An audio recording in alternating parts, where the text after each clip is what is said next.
developer who's going to describe the updates on the project is Arthur Santamaria. I don't have this formal bio in front of me, but I've known Arthur for at least 7 years, six years or so, working in various projects here in Dallas. He originally was entered into the real estate market through the Trammell Crow Company, working at Trammell Crow, and actively sought out this high energy visionary guy to just see what he can do. This is my perspective of this. And that individual was Mike Hoke. Mike Hoke he approached Mike Hoke if he could work with him on what vision he was sold on when he spoke to him years ago, and he pursued it. And from that point, they became business partners, and he is the main architect of what you see University Hills operating, the 280 acres that is currently moving adjacent to Mr. Petrie's property on Wheatland Road. So, Mr. Arthur Santamaria, please give us a synopsis or an update of your project, and then we'll go to our other panelists. And if we have time before you leave, you have a flight, I would definitely respect your time. Please stay here as close to 12:30 as you can. Sure. All right? Thank you. Mr. Arthur Santamaria. Great. Thank you very much, Matt. And my apologies for my exit. I'll need to make it here a little early, perhaps.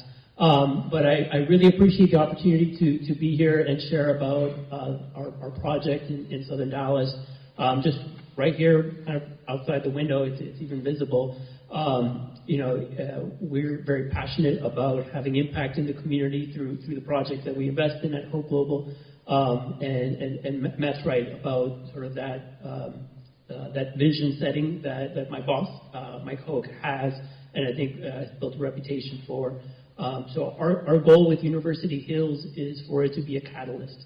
The idea is for if the 280 acres is the only thing that's built, and we're successful with the development, that's not good enough. The idea is for it to lead to a whole lot more, and that is in surrounding properties, in really the greater Southern Dallas story.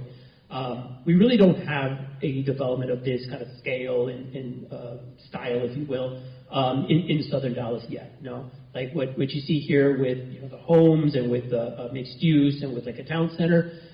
You can name all the northern suburbs that you like, in Irving, Richardson, Plano, etc. Many great examples of this walkable and nice sort of development.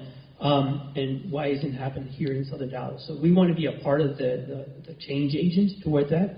I think it's important to note and to thank really the shoulders that we are on that is making this possible. And I think Senator West hit the note really well in his intro to our program of the education component. And I think Mr. Petrie, being very active in the community for many years to bring infrastructure down here, such critical elements that, project like this wouldn't be possible, but that you see being a recipe for success in other communities. So that's now happening in Southern Dallas, and so we're all of us here are on the shoulders of those that came before us. So with University Hills, we are very much into construction right now. We are doing the infrastructure. That is the first thing that has to get done. It's the less exciting stuff. No, we're talking about sewers and drainage and water supplies and things like that. But this 280 acres did not have that. Now, there were, kind of major lines around us nearby, but they weren't. The site was not sort of lit up, as is the phrase often used in real estate. But now, through a very thoughtful partnership with the City of Dallas and former Mayor Pro Tem Tenel Atkins and now Councilmember Blair are very, very integral part of that process of bringing that infrastructure. And there's a public-private component there that it's a big lift.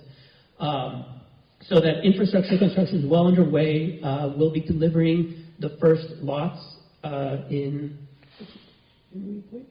The first lots in the 580 home single-family component of the project. Probably early next year is the outlook right now. And then we are currently working on teaming up the kind of town center kind of heart of the development. There's some multifamily pieces we're also working on that are kind of on the edges and things, but this is kind of what we're more excited about, like, creating a great walkable urban kind of area. So we're starting in this area here. The infrastructure board is part of this current phase 1 that is under construction, and then our goal is to keep that going and continue building towards the highway. So this is an image of kind of that town center, like what I was pointing to right at the end there. Our plan is to have a hotel, office space, and then multifamily that supports it. With a great water feature that activated. If you've ever been to the Sound, it's one of the components of the Cypress Waters development in Coppell, Dallas area. There's done a tremendous job with this water features, an amphitheater. There's this big fountain in the middle, and there's restaurants with patios. So that's the idea here. It's creating this really kind of walkable, activated area that then connects with the street and continues on the feature blocks of the development that goes beyond that. Also in this phase, we're working on an office component. So ideas to bringing jobs to Southern Dallas and good paying jobs, quality jobs. Our goal is to really kind of continue the efforts on that education front. Going back to that again is there are companies that may have things that are synergistic with the university, especially with this building we're in today, the STEM building, the science programs and sort of biotech, things like that can really be synergistic with all the great work that's already been happening here. There's 20 million square feet of warehouse space in Southern Dallas, as we all know.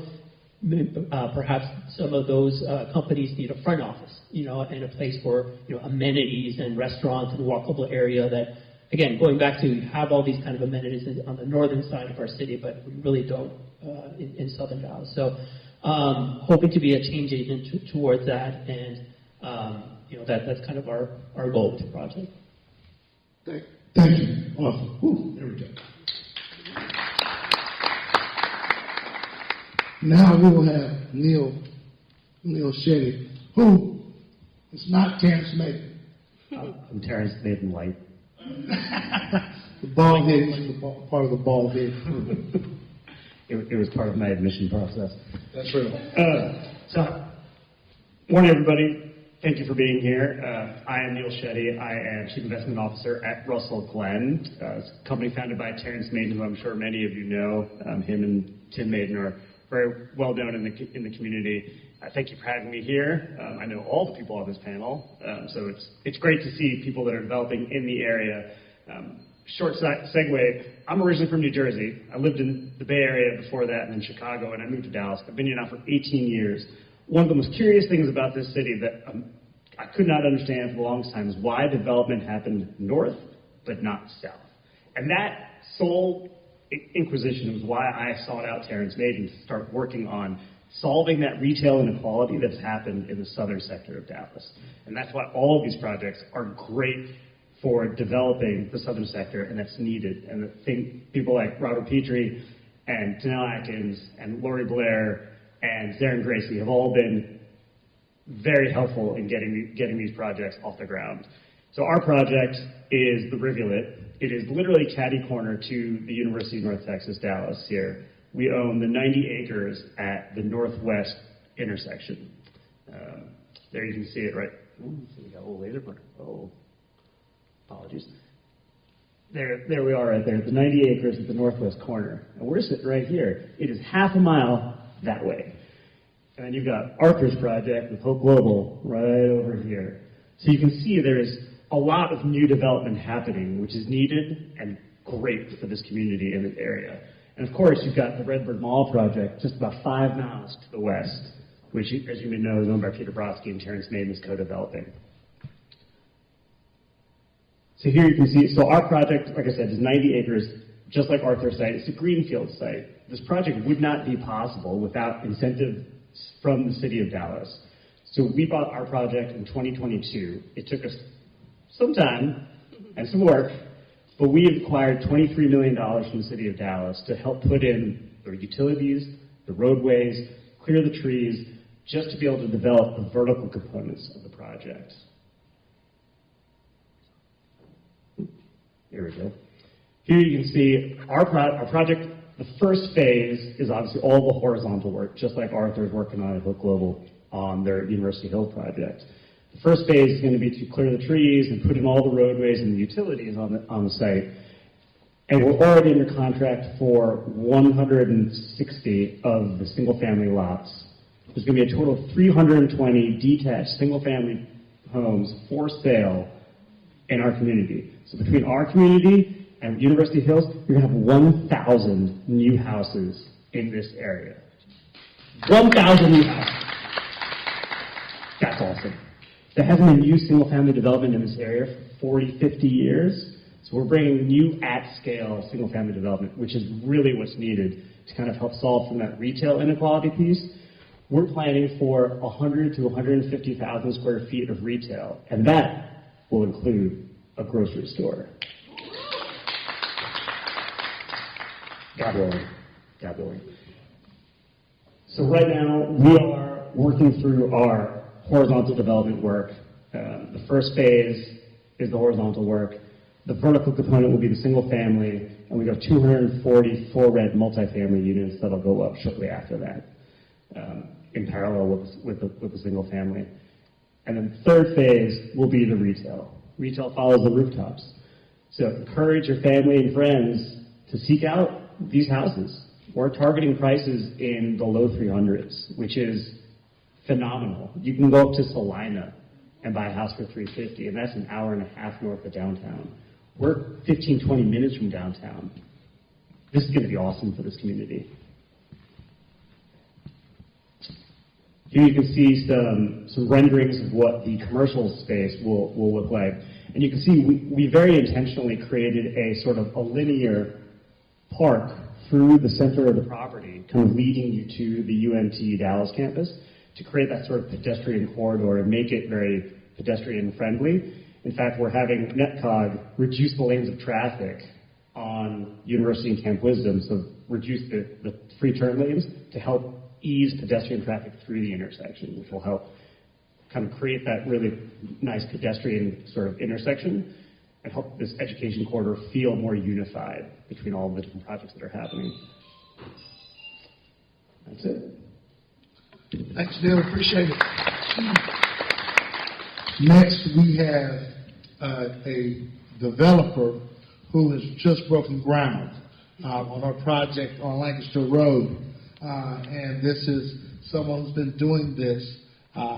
She's from the community, who was in it thick in the real estate development project space. And so I want her just to talk a little bit about Pearl Ridge and talk about what we've heard from both Arthur and Neil in terms of their phasing in the development project and how that matched yours. In fact, you were at City Hall earlier today. So please. Absolutely, sure would. Okay. There you go. Good afternoon, everyone. Great to see you all. My name is Maggie Parker, originally from Dallas, and just happy to be doing this work in Dallas. I have a company called Innovative Neighborhoods where we focus on community-oriented development. And really right now, a lot of that looks like public-private partnerships with local governments on residential subdivisions. So we're doing projects here in Dallas and in Fort Worth. My development, Pearl Ridge, before I start, I cannot be remiss by thanking Senator West for all the legwork that has been put into place. Former Mayor Pro Tem Councilman Atkins, current Councilwoman Blair, they worked me hard. They worked me hard, okay? But we're here. Present tense. Present, well, you know, we spent some years together, but their names on this project too. I want to also thank Mr. Petrie as well, Councilman Thomas, for y'all's work as well. But a little bit about this project. I don't have slides, do I? No. Okay. But it's okay. But you know what I'm gonna do? I'm gonna go back to Neil's slide because my site is on his slide. There you go. So, hold on. Okay, so there's Rivulet, there's University Hills. I'm at this corner here. Okay, so at the corner of Lancaster Road and Crouch. So when you talk about the synergy between the projects, it really is a lot of great momentum that's happening over here. And when we talk about raising capital, going to the city and the county for funds, we can talk about the work that's occurring simultaneously. So Pearl Ridge is a development that came through the city's 1,000-unit challenge. They put up lots near transit in order to look for mixed income development as transit-oriented development. Submitted for that RFP in 2021. And really, went through the process of saying, what did we think the community wanted? Then we had to change it all over again. And now we have something that is backed by the neighborhood, which is, it's a 16-acre site. So we're in the lower end of these guys, but we're doing 200 homes. And think of like that missing middle product that everybody talks about. So townhomes, single family detached, all for sale. That was important feedback that we heard from the community as well. And this is truly a public-private partnership, so has City of Dallas as well as Dallas County involved in the deal. We have a lot of kind of open space area, amenity center, a really great builder that we're working with that's just like, I think, building some high quality homes as well. And, I'm excited about it. So when Matt talks about us being in the thick of it, as much as I thought we would have closed our land by now, I was signing the docs today. So when you see me look at my phone, I'm trying to see if the title company said the money went through.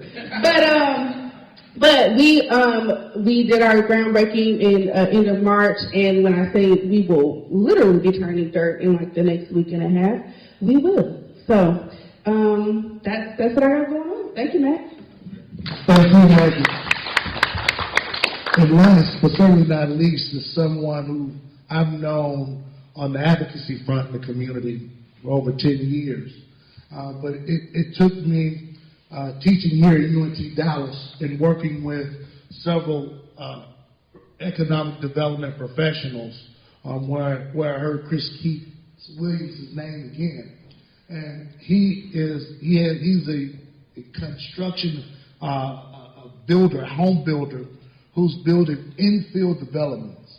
Infill are essentially open vacant lots within an established community or a development, building it from the ground up that has an existing neighborhood around it. He is responsible, he's partnering with several key leaders here and have built over 25 homes in this area, correct? Or 42. How much? 42. 42. Sorry, my bad. Dyslexia. I'll flip that. Over 42 homes in District 8. And so I want you to talk to us about CK management and how you're not only building homes, but you're providing access for our community members to be a part of the development process. Thank you, Matt. My name is Chris Key, and I've been in Dallas since 2007. And we started out just working in politics and doing campaigns and doing advocacy. But I ended up getting involved in home building, working with a lot with community members around here.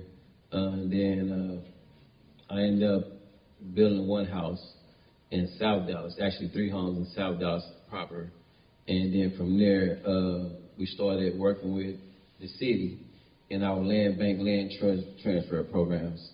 So once we did that, we did the first 15 in District 4. And then we ended up talking to Mr. Atkins, my neighbor, and he was like, you should come to District 8 where you stay and build houses. Why the hell you building houses over there? So, and basically that was the conversation. He didn't actually quote, but that was a true statement. So we said we're going to come to District 8, and Mr. Atkins and Mr. Price came in and put infrastructure in 5 Mile District. Yep. Found Mile District, where we stayed over here, they didn't have no water, well, I ain't gonna say no water. They had, Outdated. well, no. It was a lot of places that didn't have water. And then it didn't have sewer and was on septic tanks. So Mr. Atkins and the county, they came in and put water pipes on Goose, Plumdale, Givendale, and I guess that's the end of the show today. So, you know, everybody's having a good time, go get some food, make sure everything is going really well. We thank y'all for your time, and we love to see all you guys' faces today. Hey man, I was trying to add to that. You know, I was trying to add there. But truthfully, what we do is we'll buy on-market properties at market rates, and then we still sell them for a lot of affordable rates. We work with, like I said, the Councilwoman Blair. She just came to some of my river cousins, and we got 100 homes that we're doing over here in 5 Mile. We did way too out of 100 when our phase 3, but we're doing 3-bedroom, 2-bath, 2-car garages, and there's nobody moving to the homes that has been none less than $75,000 with the equity moving in the home. And so for me, my space in this is making sure that people that look like me get in houses in their neighborhoods with equity, and then make sure they understand the value of what's going on. And like I said, Mr. Atkins, my neighbor, so him and he'll be out walking 5 o'clock in the morning, picking up nails on the side of the street and all this stuff. And, you know, but he'll talk to me about what it means before the area grew and impacting. It was all woods. My dad, 89, him and Mr. Atkins still hanging out. You know, he'll come talk, check on him, but the whole deal is it was nothing over there. It was all woods. So be able to work in the 5 Mile area and then seeing people that lived in apartments off of Surrey Road and Chauncey Village right by my house, and we able to put them in houses that work everyday jobs, you know what I'm saying? And then with the city subsidies for like $50,000, then the other first-time buyer stuff. So you get to see kids from apartments, now they live in the houses with backyards, St. Augustine grass, nice countertop, you know, stuff like that. And then they have equity moving in. So we don't even price. We and also the Catholic Charities, Mr. Joe Dingerman, that's my guy. They, not to take nothing from them, they stay working with us. So it's a different value for me. We might make barely much on the homes, but we see what's happening inside the community, and they're actually changing the people in the community. Right now we got the next 20 houses on Fatima Street. It was nothing on Fatima Street with 3 houses. The whole entire street is homes now. Plumdale, same thing, the whole entire streets are homes. Gooch, same thing, the whole entire streets are homes. These are all new homes, and for me, I'm pushing homes, the people get the homes that look like me that they never had an opportunity. And if it weren't for the city and the county, they wouldn't have the opportunity to get these homes still because of the down payment assistance programs. And then you got the right people fighting to say, no, get these homes for these developers. And then on another note, and I'm going to say this, it was at one point in time for black developers like myself, we could not even get into the program. You know what I'm saying? You had to be somebody else with a lot more money. And you had to buy 50 houses and up at the time, 50 lots and up. So once we came into the, Mr. Atkins, Councilman Thomas and them, they championed for smaller developers to get 1 to 5 developments. And I was one of the first recipients of the 1 to 5 development, and it just increased to more and more. So I appreciate y'all, brothers, and the people that we put in the house appreciate y'all. And we just decided on Mr. West, Senator, he always be around. And so this y'all area, I just got to be a part of it.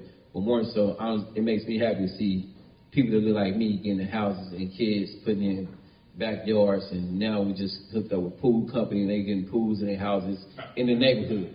So that's what I'm at with it. Appreciate that, Chris. And so I want to embarrass myself. I'm not going to go up that step again. I'm going to ask my questions down here. What we've heard from our 4 developers is partnership with government, community organizations, other developers to help catalyze their vision into reality. And quite honestly, time, patience, and prayer is what I heard is kind of interwoven in y'all's stories. Starting with you, Arthur, as someone who's dealt with a project that's had multiple owners, had multiple visions, how did you and your team prepare for making this a reality? And what are you sharing with, and what is your team's expectations to be able to make University Hills a great product? Sure. No, great question. Thanks, Matt. I think part of it is sort of a similar process Maggie talked about. Was you try a concept, you show it to community, you refine, and it's certainly kind of part of the process. No, but the key word there is community. No, and it is engaging with local officials, with stakeholders that are in the area. Obviously, the university. We spent a lot of time studying the campus plan. Do we have? Can we put up the Neil slide? It was a really good slide. Yeah, come on, Neil. Yeah. I love the way other developers love other people's slides. It's pretty cool. It's kind of competition as well. Man, your architect's better than mine. Honestly, it's that kind of engagement, and working with people that in this case the university, with council members, with folks that are active in the community, and getting feedback as we go. Being good neighbors with other local developers doing other big projects nearby, and just things like this, where we can kind of exchange ideas and kind of learn more. So I'd say even University Hills, like our concept plan, the site plan up there, it's evolved. It's changed a number of times. I know Mayor Pro Tem Atkins will remember how many times we adjusted and refined, and he worked as hard as well. And that's the way it should be. I think where let's see, I live kind of sorry. I live in District 3, so I'm not right in the community. So I mean, I would say we're a guest in the community. We acquired property. There was another developer with a different vision. I think that vision, people wanted to see something different, and that's why we were asked to come in. But really, that's an approach we take, I think, with all of our projects, is really listen to the community, what the priorities are, what the goals are, things like grocery, things like homes, what type of homes, and try to create a plan that can address those goals and refine it. There's certainly a level of underwriting and financials and market, and we do a lot of that analysis. That's kind of the technical things that we do.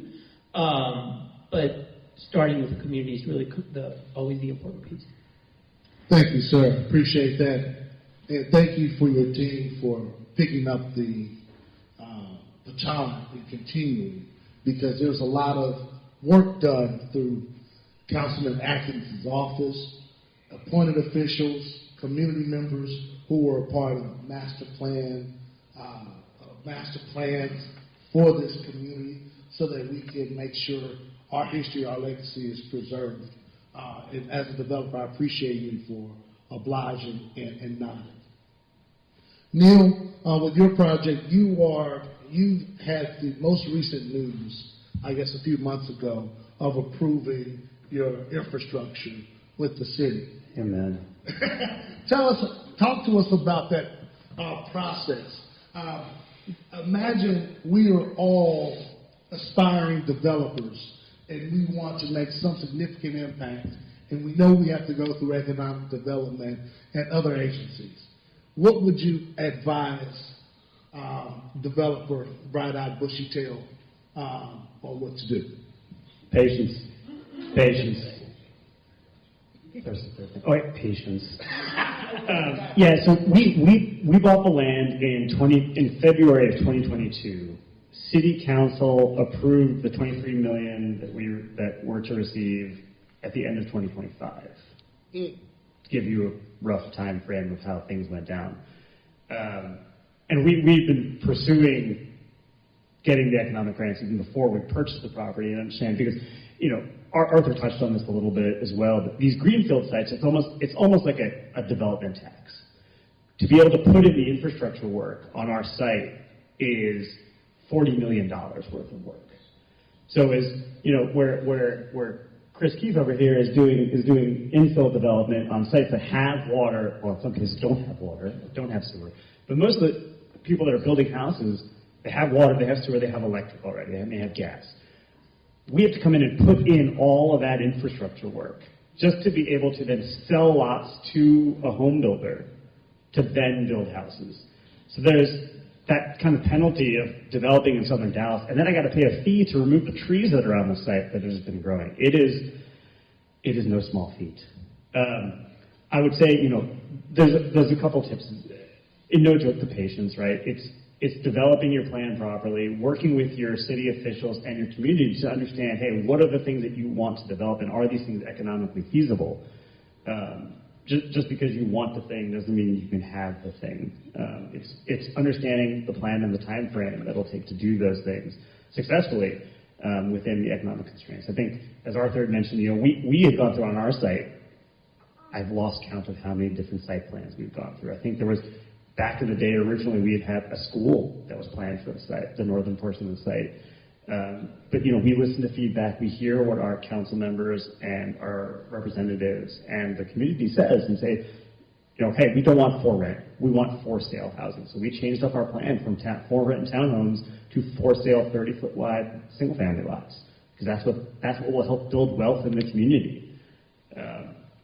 That's how this works. It's an iterative process. I come from a commercial institutional background. I've worked for Goldman Sachs, First Industrial, and CBRE, and large-scale companies. Working on the development end of things is a completely different shift for me, whereas you have to be nimble and be able to change and adapt to what the needs are for a project, and that's one of the things that we've been working on. Perfect. Thank you. I'm just walking around. Maggie, you are our superstar developer, community developer. I'm saying this because you are breaking ground on something significant that our community is championing. However, it's a long road, and there's a long road yet to go. Before we get started on your project, I want you to talk about your background and how you were able to get inside this development space through your schooling, through TREC, and being able to support other businesses in the community that you've helped through the TREC Community Investors Fund to help kickstart Enter the Neighborhoods. Yes, sir. So background from a school perspective, I did a lot of urban studies, so I was always very curious about cities. I've lived on one side of town in Dallas and went to school on another, so I really saw where your location, where you lived, right, where you grew up, set a huge tone for what you even thought was possible in your life. And so for me, that's where location, communities, neighborhoods, how they change, how they grow, all of those dynamics I became very intrigued by. Ended up with doing my master's at University of North Carolina in Chapel Hill. So I did city and regional planning and public administration. So really, again, curious about how cities change and how local governments are a part of that. From there, I moved back to Dallas in 2015, worked at the Real Estate Council. They had started a loan fund to finance community-based real estate projects. And so I was the first hire for that and did that for about 4 years. Helped a lot of folks either get financing or training to get financing, and did a large grant around equitable development. Started Innovative Neighborhoods in 2019 in partnership with Matthew Southwest. And so the thought around that was, how do I ensure that there is capacity around this work? Because I wanted to be able to do it at scale. But also, I know how long these catalytic projects take. And so I wanted to make sure that I had the backing to do that as well. So Magnus has been a great partner from that standpoint. In the midst of me doing these developments, I've started an initiative called the Community Developers Roundtable. So I support other community-based developers, helping them grow their capacity. So have raised funds for them to do train their staff to support them working with CPA and tax consultants. We do this in Dallas and in Fort Worth. Have worked with 31 developers to date, and currently working on an equity fund for those developers. So we're really making sure that other people, and we're growing this pipeline of folks that look, that are operating in the same way that this panel is operating, because we need more people to do deals like this, right? Like, if it's going to take all of us 5 years to do the first step, then it needs to be 20 of us trying to do the first step, in order for us to be successful and to see, a lot of momentum. And so, I think it's a lot of hard work, and I want to see other people doing it. So that's what we do with the roundtable work, and that feeds into how we look at this site with Pearl Ridge and other projects that we're doing in DFW. Thanks, Maggie. I appreciate that. Chris, you mentioned earlier the types of partnerships that you've had to work with in order to get the infield projects going. What's your vision? What's your long-term goal for CK Management, Inc. In terms of building not only here but abroad? Well, first here, because it's where I'm at, it's where we be, and I met a lot of people here, and this is my home. So, like I said, I grew up in apartments, just straight to the chase. So my deal is to make sure that anybody that want a chance to get into a home, get in a home where, there's in different tax brackets, lower tax brackets.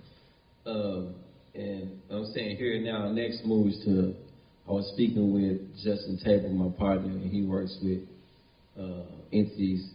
So our next move is to get with Williams Chicken and restaurants that's in the community, and they have pretty much a good solid hold for in the community, and different restaurants around the area that where if you've been working in if you've been in a restaurant for 5 years, right, or something like that, most of these other people can't get into homes. So our deal is say we're going to start targeting people like that to be able to get into homes instead of just renting, trying to pay, because they're paying rent already, $2,000 rent, so you might as well get in the house.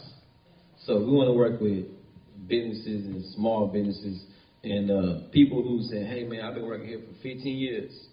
You know what I'm saying? I was at the Williams Chicken on 6-7 Redbird, and I was talking to the lady, and she was like, could you still doing houses?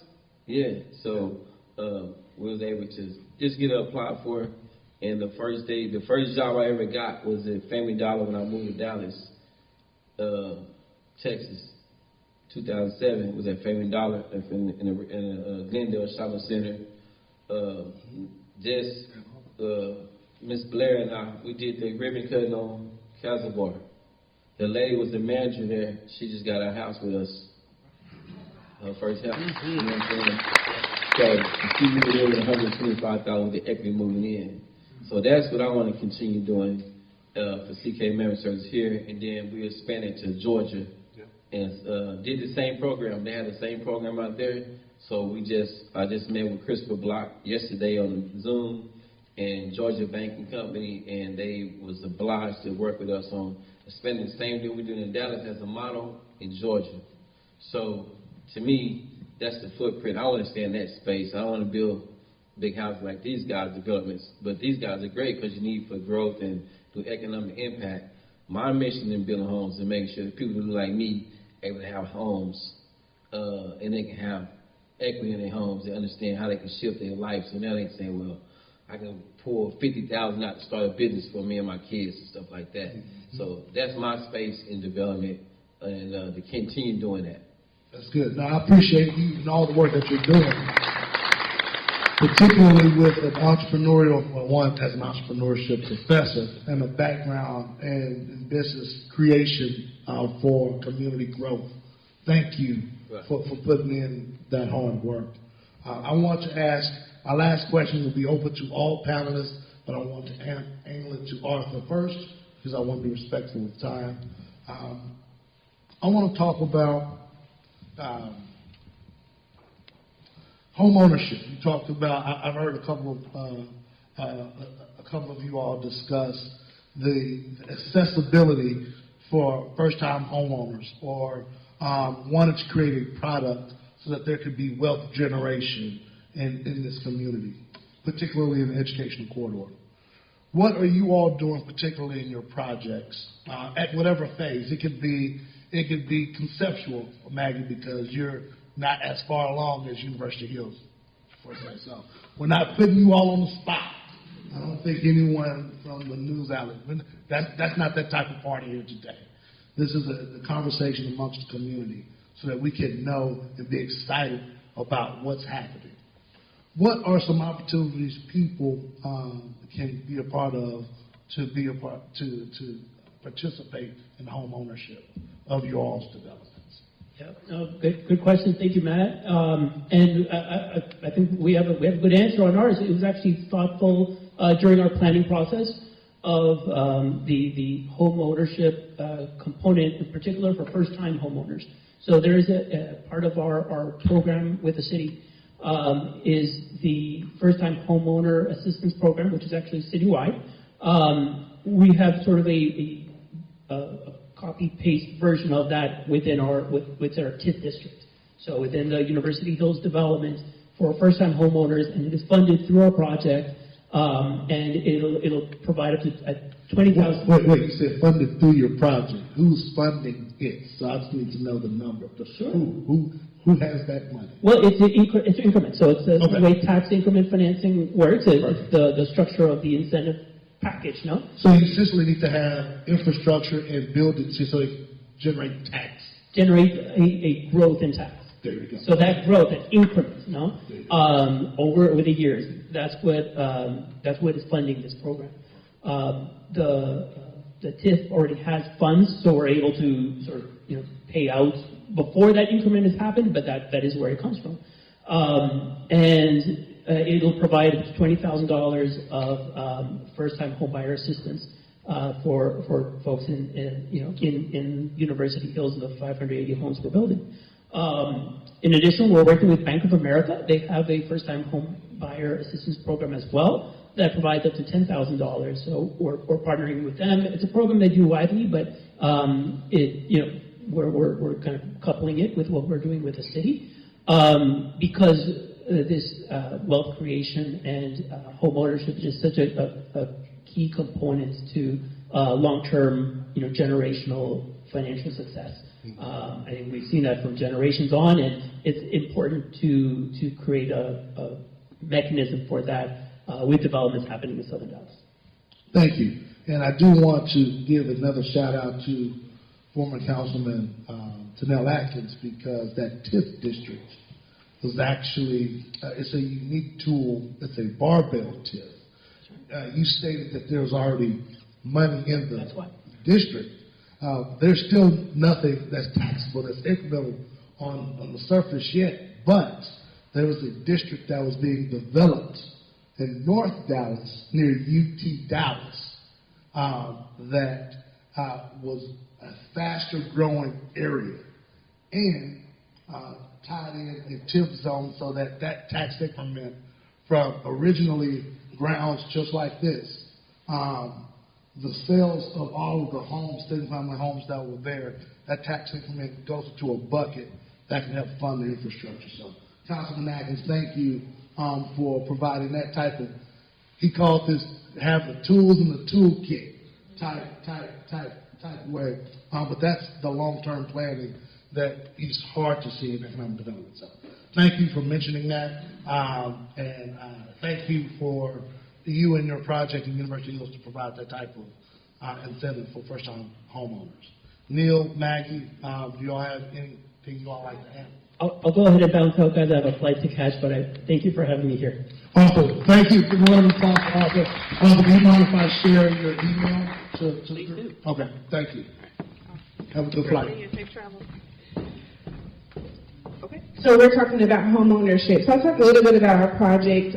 So on our deal, a percentage of the homes are income restricted, so close to 40% of the homes.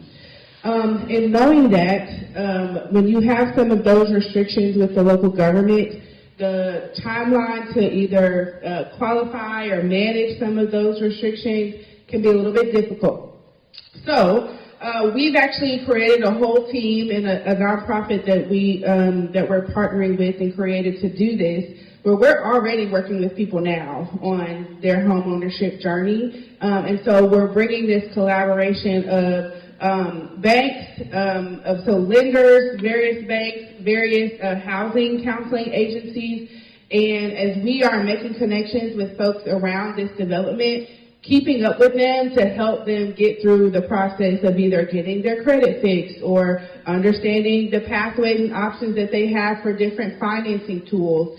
We're really not there to do all the things, but there is an ecosystem of support, whether it's down payment assistance or training for folks.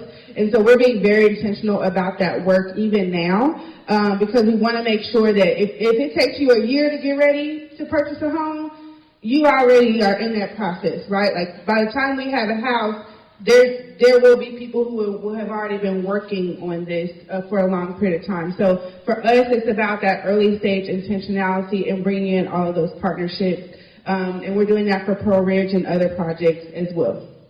Thank you. Thank you. That's good, Maggie. I like that. For us, what we do is, of course, a lot of our properties are AMI based. Mm-hmm. And so you say that's an area of medium income, and right now I think they give you you can go up to like $285, $290 on a house. So what we do is we give $40,000 back, so we don't go over $240 on our homes. So we want to make sure that we provide $40,000 at least worth of equity moving in from our company alone. So that's $40,000 per house that we don't get, and we didn't get 42 houses. So we do that, and then we make sure it's stackable with the city programs up to 50. And then from there, the first-time home buyers get up to 10 to 15,000 when they first time, and then they got a zip code fund that give you up to like $7,000 for the zip code, which is 75241. So when we do that, that's why most of our buyers come in with anywhere from $75,000 to $125,000 worth of equity in the homes that we push out. So for me, that's a win for me and blessing to whoever. So I like to continue that part. And what we do an outreach program called the Builders Roundtable, where we do those every time we get a list of homes for the city or our new batches that we buy ourselves. We'll start going around those and we'll put those out, and we start getting people pre-qualified. And we work with bankers, builders, and buyers. And what we do is make sure all of our other builder friends is infield building. We put them in a place to where say, hey man, we're already making money. We know the markup on construction. So how can we make sure that you guys make sure people come in the home with equity? And so we got a little coalition of builders that's working hard with us on that. As far as CK Mammoth Services and the Notre Dame Place Catholic Church, we make sure that we give up to $40,000 out of our own pocket on the construction costs up front to be able to build a neighborhood and get people homes when they move in equity. So not just the city matching $50,000, we drop a 40 on top of the 50. Exactly. That's great. No, thank you for sharing that, and thank you for being creative and trying to find creating a housing stock that can allow homeowners to qualify for other programs. Yeah. Because creating that stack, just like a developer, creating a capital stack, you need to find a way for people to have affordability for our homes. Yeah, and one more thing, most of our houses are, I'm going to say this, because I'm going to brag on this, we got a gangster pack, and most of our houses come with washer, dryer, and we buy toilet paper. So, I mean, literally, you got to do them to bring your love, your furniture, and your clothes. We bought gas line wars for the people when they move in, and we put one TV in there.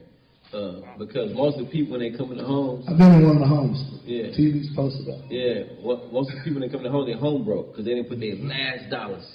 So our goal is, and we put a $100 gift card in the refrigerator, and our goal is to say, when you move in for the first 60 days to 90 days, you don't have to buy nothing, but just take care of your home and set your flat. So that's what we do for our programming. And, we just be quiet about it, but that's good. Where were you in 2010, man? I bought my first house. The first purchase was a couch and my TV. Toilet paper. For a month and a half. And so, thank you for that. We have refreshments, and I also I want to give you all time for question and answer. I will have my intern, Kitana Lane, please come up, pick up this microphone, and if anyone has a question, please raise your hand. Again, this is not a court of law. This is a community meeting so that we can community build. We have our first question from our senator. As you all are getting questions, please feel free to get refreshments. We thank you all for being here. Let's continue the discussion and learn more. This is to the whole panel. As it relates to all of your properties are for sale and not for rent. And so the question in my mind is, are there any covenants that prevent you or future landowners, property owners, from bringing the property, and if so, for how many years? For us, it's a 5 to 7 year run. So you got to be in the house these 5 to 7 years before they can sell the property, or rent it out. And I don't think most of the people want to rent, but 5 to 7 years if they decide to sell their house. And that's in the documents? Yes, sir. That's on the deed. Okay. Ours is similar, 15 years, and saying they have to, if you do sell it, it has to be to another income restricted buyer, and it has to be their permanent residence. And let's sell. I'm talking about rent. Oh, no one's renting for us. It's all for sale for us. No. Oh. The question is, the secondary market. Secondary market. Yeah, so he's Can talking they about. rent it out? Yeah, can they rent it out? So. No, it has to be their primary residence. So they cannot rent it out. Like, they have to buy it as their primary residence. Okay, hold on. What I'm asking is that something in the contract to sell other property that they cannot rent it out, and it's sold for what period of time? That 15-year time frame. It's in the deed. Yes. So we're not deed restricting but we have a homeowners association, and within the homeowners association documents, which we're negotiating right now, we're including provisions to prevent rentals. So a homeowner can buy it. There's no deed restriction that I know of that you can deed restrict property from being rented once the homeowner owns it, but the homeowners association will prevent that, and that's a management prevention. I will say we do have for rent on our property, our multifamily project, 240 multifamily units between studio and 1 and 2 bedrooms. They had 50% of the units be 80% AALI or better. We don't have any capitally affordable on our single family for sale, but our approach in general was to lower the price of the lots as much as is humanly possible through the city incentive to make the net price of the home, because you pay for land and the home when you buy a piece of property. So we lowered the land price as much as possible for the home builders, so they can then pass that savings on to the individuals in the community. Okay. Mr. Brown. First, I just want to. No, we don't get the microphone, Mr. Brown. You put in too much work. First, I want to say, Mr. Keith didn't see my comment. Years ago, I put on my Facebook page, I thought you were changing the game as far as real estate. When you used to have those builders round tables over at Redbird. Oh, yeah. I mean, The Thurgood Marshall. Thurgood Marshall. Yeah, I thought. That's Redbird Rec. People know that's I Redbird Rec. I want to congratulate you. Thank you very much. Also, Ms. Parker, I tried to attend your groundbreaking. There was so many people and so many cars. I was going to have to walk a mile to come back to the site. So Thank y'all. that passed it up, but I congratulate you on that also. I want to also compliment, I'm not going to say, Mr. Petrie, because I think he's the reason that all of this activity, in my opinion, he's the reason that all of this activity is taking place. And he had to be very tenacious to keep it up. I know people got sick of hearing him, but I would go to Oak Cliff Chamber of Commerce and other places. Mr. Petrie was always one that got up and he hawked on this area. So I know he's gone now, but I want to congratulate him. I want to be Mr. Petrie for the African American real estate agent. When Mayor Rollins brought out that Grow South campaign, I told them, we had a state meeting after all, this is going to be a boom for us black real estate agents, because they're talking about building in our neighborhoods. So far, everything almost that happened, we got left out again. First, we couldn't join NAR, Metrotex. We finally got that. now we can't get people to use it.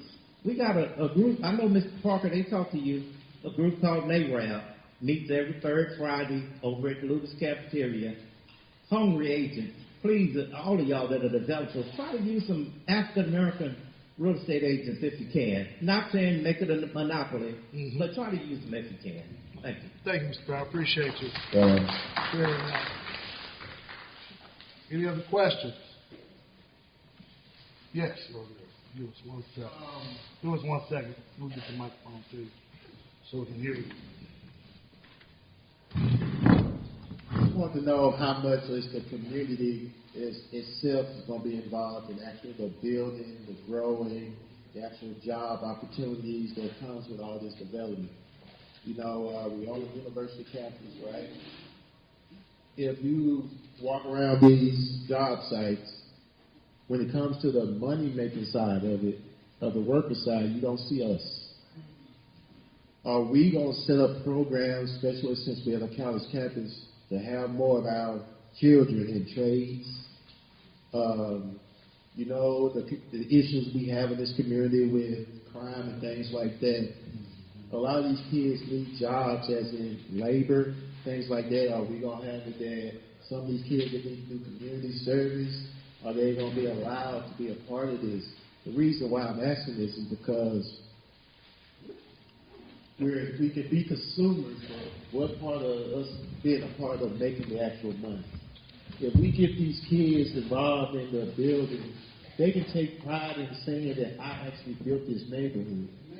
Then when you're a part of this, and I've seen other development happen, they want to protect what they build instead of destroy what they build. So I just want to know what part of, because some of these programs are big developments. It's going to take 2, 3, 4, 5 years. 10 years. Yeah, 10 years to build. So we have time to train these kids. You know, when it comes to designing these homes, are we going to use these college kids to be the architects? Are they going to be in the civil engineers in these programs? Because if we're going to build the community, let's build the people in the community also. That's great. You know, are we going to make these banks have financial literacy courses for our kids? Because I live in Frisco, right? Every Saturday at YMCA, it's a bank in there teaching these kids or somebody in the community financial literacy. So are we going to demand these things when these companies come in? You know, like with CK Management. With all this coming in, I work with them. Are we going to help our people get equity like he does, right? It's when you have these big companies coming in with 200, 300, 400 house developers, right? Just imagine all these banks are being helping these people and things of that nature. But I'm more concerned about the kids in the community and making sure they're part of growing this and not just being consumers. That's a great, I appreciate you bringing it up. I'll let the developers answer, but I will make quick remarks on my perspective from the university standpoint. The university wants to be the pillar of activity in this particular area because currently UNT Dallas is leveraged to have the most influence in this area. They can have the councilwoman, they can have the senator, the president on this campus can have access to them instantly. That's their circle. And what President Valashambach stated 2 years ago when he was interim president was that he wants all of the developments to work in cohesion together. Since he did that, he commissioned the School of Business, which has now moved to become the College of Business and Technology, to create an institute that focuses on technology, innovation, development, and entrepreneurship. That's going to be publicly announced this fall as the Tide Center. In that Tide Center, we've already created several programs to educate community members and students in urban planning through an entrepreneurial type of mindset. And we've also created an executive board of local community businesses and influencers in the Dallas community to help amplify that here for the School of Business. as we want to have that educational opportunity for particularly real estate and economic development programs for our students. That's from the university side. Also, because large projects like University Hills, Rivulet, and even programs like Pearl Ridge or the projects that Chris is managing, because of their involvement with the city of Dallas and economic development, it's a part of transparency that we have to work to make sure the system works for it. The infrastructure is there. It takes me as a professor and as a consultant to make sure I trust the system to move forward. It takes the developers to be able to trust in this system, which they have shown more than most developers I know in the space. They're doing what we call triple bottom line things here. Like, these are social entrepreneurial things.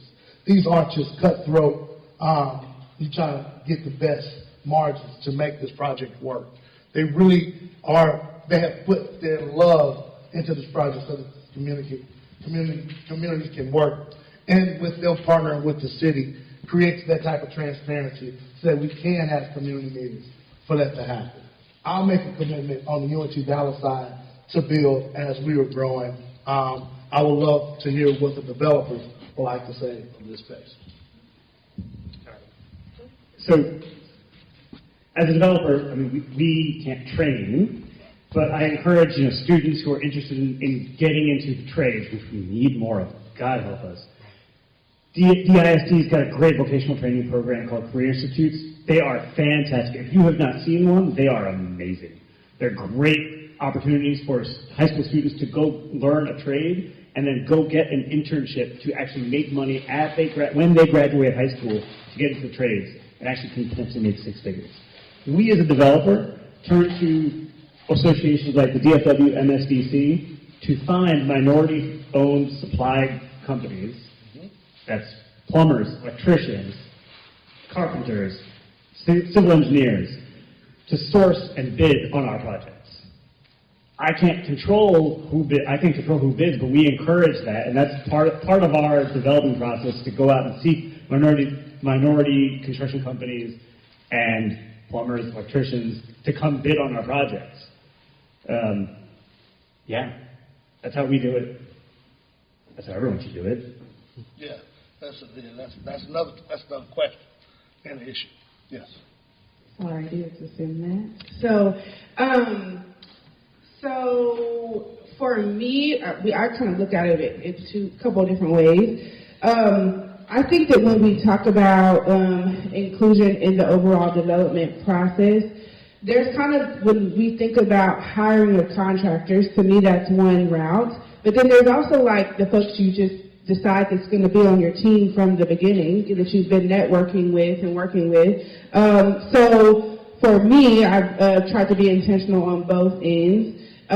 Right now, we're working with a couple different, our landscape architect as well as our marketing communications lead are both African American, as well as our land development consultant, and a couple other parties, but those are the three that I say have big roles on our deals, or on this deal specifically at Pearl Ridge. And when we talk about from a contractor standpoint, that is, as we go along, being intentional about who the subcontractors are, and as I'm managing the GCs, like who they are looking to with their suppliers. So I think there's kind of both ends of how we look at who gets engaged. Otherwise, it's people interning with me or just trying to learn as we go along.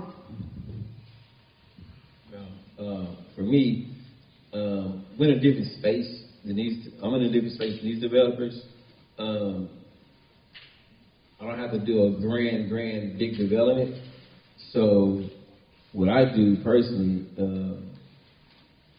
I be hiring people off the street. Straight up, like, if you got your stuff and you legit, I'm gonna give you a shot. And now I got hit across the head with some of my own people. But they don't stop me from keep on hiring. Like my carpenter, my roofer, my HVAC guy. And then I also would just take brothers who be want to work and we just let them make money. And a lot of people need today money.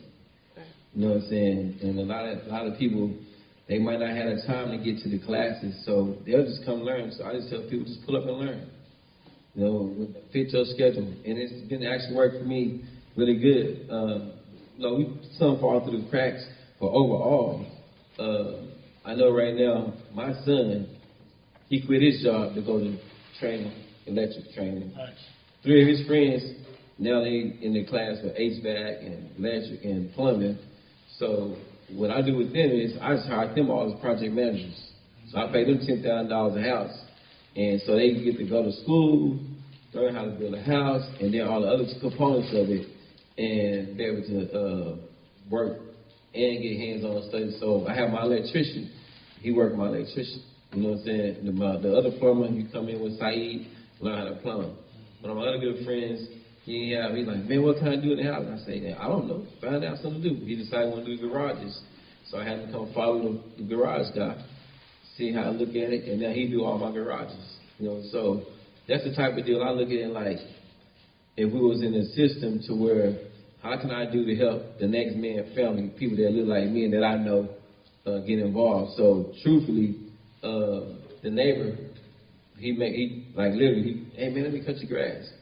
So when he did cut my grass in one of our houses, so now I just put in our package. When we do a $150 grass cutting, part of our little gangster pack, and so he the guy that we pay. So that's 3 cuts. He gets 3 cuts. So he do it every single house, and we pay $150 per month, $50. Then after that, the homeowner can decide to stay with him if they want to. So those are the stuff we do, and that's Mr. Wright on Goose Street. He's done everybody's houses over there. You know what I'm saying? So we're just trying to find ways we can help people in the neighborhood and people who want to build. And a lot of guys in our neighborhood, like we have leftover wood, they'll come in and they want to fix their houses. So instead of giving them credit back for the wood, we just give them the wood. They want to fix their houses. But we pay brothers and sisters, whoever, they want to come in and haul off some of the work and get paid for it. I'm cool with that, you know. So we end up putting together a little small construction deal called You Call, We Haul. And we just bought some trucks and some dumpsters. And I just start hiring brothers on the street. You're going to make today money. That's what I call it.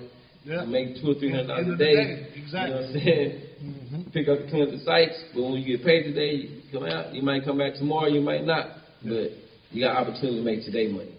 So that's the different tiers that we look at. And hopefully we just have somebody inspire somebody else to keep on going and going. Good deal. So. Appreciate it. Thanks for the question. Yes, First of all, thank you all for presenting this information. This is awesome. And thank you for the collaboration you're trying to do in the community.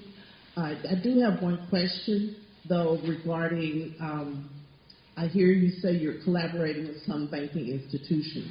But my concern is this: is it where people have to go to the bank to get the information? What type of outreach are you doing? Like the gentleman on the end was explaining some of the things he's doing to reach out to the community to assist them with getting awareness of the jobs and that sort of thing. So what type of outreach are you actually doing, like going to the community to make them aware of this programs that's coming, the housing that's coming in their neighborhoods? I've not seen a lot of PR about it. I mean, what type of advertising are you doing for that to let them know that your educational programs are here and available to you for first-time homeowners? Not only for first-time homeowners, I find that a lot of them are having issues with, while it makes sense financially to say, oh, I'm paying $2,000 or $2,400 in rent, I could be putting that towards a house, but a lot of them don't want the responsibility of home ownership. And are we doing anything with outreach and educating them on what the home ownership responsibility is, maintenance, et cetera, for those that are living in apartments right now? You know what's crazy is we do the builders round table when we get the more lots in the city, then we'll come out, then we go to the neighborhood, and our action item is called the Community First Home Buyers Initiative. So what we do is we don't sell none of our properties without, and depending on the zip code we're in, we don't sell for the first 30 days, we give the people in the zip code first ops on all the properties. and we just go do HOA. We'll walk through, talk to people in the neighborhood, and a lot of our homes has been come from just talking to everyday people in the neighborhood. So somebody been there forever. Their kids be renting, the next thing you know, that they live next door to their parents. So it's one of those type of deals with us, other than social media, but we do the outreach program on that type. And the main deal, though, is what you're saying, the maintenance of the home, boy. So we make sure we do quality homes, and we do quality control checks on all our homes. Like, I literally go out and walk and take my shoes off and walk in the grass, just like on every home I done built. I got a team, we do it. But what I do for the home buyers who don't know, because a lot of them don't know, like, I get so many calls. I personally give them our number, and people are like, you crazy. But we make sure we let them know. It's your HVAC system, this is what it looks like. So when they come in our house and they buy, we got a checklist sheet. And we do a whole walkthrough before they buy the house and say, this is going on, this is going on. And I tell them to call us first before you call your warranty. We don't want our warranty to spike up. We don't have many issues, but the main deal is, and I'm going to encourage y'all to do it. Y'all might not have time because y'all got so many homes. But I make sure I have a personal relationship with the home buyer, and then let them know if something happened with your house, let us know immediately. We'll come out and fix it. We got 48 hours to come out. And you'll see how people work with you, and then they'll start understanding their issue with their home. So, but we give them an overview. If your electricity is this, make sure you hit the GFIs. If your plumbing feel like got a clog or something going down slow or something like that, call us up. We'll come get a snake and run through, whatever it is, something like that. But the main thing is just let them, through our checklist, we say, this can possibly happen, this can happen, this can happen. And to me, we've been having the greatest success doing that and cutting down a lot of the calls on, like, what happened. But if something really happened in the house, of course we'll fix it. But people just don't be knowing because they never own the house. You know what I'm saying? You want to answer? I mean, he answered. Yeah, he answered pretty well. I'll just say, you know, we deal with it every day. Yeah, he got it. Like, listen, I bought my first house. I've been living in it now for 13 years. It didn't come with no manual. Nope. I had to go on UT University and figure all that out. Because I'm real inquisitive. But you're right. Like, I think I should start a sign-up program for people that are interested in buying houses and start pre-vetting and making sure they get their finances in check. Yeah. Because I got 18 months. 18 months before I start selling lots to the home builder. And it's going to take them at least 3 months to build a house before they start selling. So I have a little bit of lead time before I get to where you're at. But you have a good point. It's a fair question. So I need to think about what kind of program, because good idea for marketing to help bring in people and help pre-vet them. Say, hey, you want to be able to buy a house? Okay, come bring your finances, bring a checkbook. Let's figure some of this stuff out. I am open to developing a program here at UNT Dallas. So, what's that? She had a question. She had a question also. Well, anyway. We'll talk later. This is that. Well, hold on. All right. We have one councilwoman has one last question. Last question. So you guys asked if there are programs, financial literacy programs. I have done financial literacy programs in my office. My challenge is our people will not come to them. I have yet to find a lot of people within this area. We've offered. Frost Bank down the street has a financial literacy program. So does PNC Bank. They just opened up. We did the ribbon cutting Wednesday. They too have a financial literacy program. When I left them, the area manager as well as the branch manager said to me, I have money. I want to loan money to this community for housing. I've already introduced them to Innovate because I gave her such a hard time in trying to get the right product. I need to make sure the houses are sold. Mm-hmm. So we have financial literacy programs. Go up to Frost Bank, go to PNC. I have another one in my office if that's what we want. If the hours are not conducive at the bank, I'll bring the bank to the community. I know that the challenge is in our community, sometimes it's the financial literacy piece. if we don't help our children before when they go to college, the first thing you do is you see a bank roll up and you want to give them a credit card and a checkbook. But if you don't know what to do with that credit card and that checkbook, you're going to be in financial problems before you can even buy get an apartment to buy a house. So I'm open. If you guys have suggestions, let me know. I'll work with you. Got you. Well, thank you, Councilwoman, and we're not going to finish this discussion, but I do want to dismiss the panelists. What we will do, because if you all want to eat, you all deserve y'all's food today. I want y'all to at least have something. Give a round of applause for our panelists. We have the room. I want Mr. West, Maurice West, to come make final remarks. But we can continue this discussion. If you want to continue to have this discussion, I know you've had a couple questions. We can have a discussion through the microphones amongst ourselves at the table. All right? But I do want us to have a time, and respect you all's time. Yeah, that's exactly what it is. And watch how quick we do this. Each of you signed in. If you didn't, make sure you do. The African American Leadership Institute's primary goal is to provide information, to access resources, to connect the dots. And as you mentioned, we won't get it done in one day. And you wouldn't want us to get it done in one day.